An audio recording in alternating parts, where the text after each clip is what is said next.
if they can't afford to run their business, that's their problem because they chose to be an entrepreneur.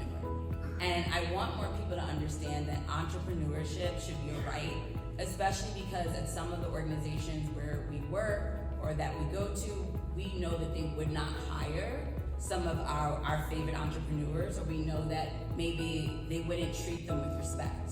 So one of the things is I really want the narrative to change for people to understand that entrepreneurship should be a right, and that a lot of communities and states and cities benefit from entrepreneurship, but yet do not support them, especially when it comes to access to capital.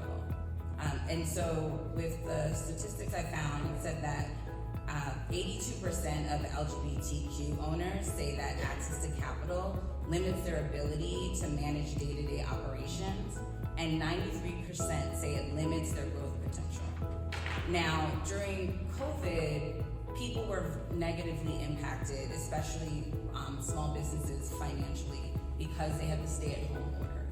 And I think there were a lot of assumptions because there were the PPP loans that people were flourishing and that they had this money, but a majority of people did not receive those loans, and if they did, they were using that to pay their employees.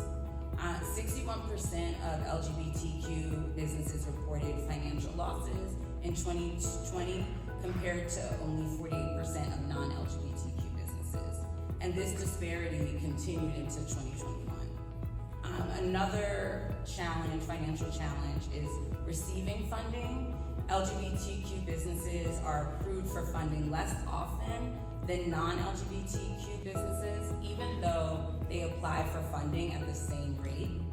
And 80% of LGBTQ businesses didn't receive funding versus 48% of non-LGBTQ businesses. So in 2023, 69% of LGBTQ-owned businesses reported inconsistent or uneven sales as a financial challenge within the past year. Another challenge is discrimination. We've seen businesses where if they have a pride or rainbow flag in the window, they don't want to take their children there, they don't want to have events there, they don't want to eat there. And so with people living out and proudly, sometimes that can affect their business, them being discriminated against. When they apply for certain grants or funding, they won't receive it because they're being honest and truthful about who they are and what their business is.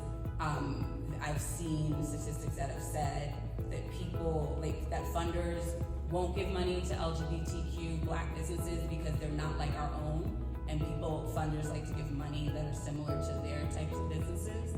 And so with that type of discrimination, that negatively impacts them.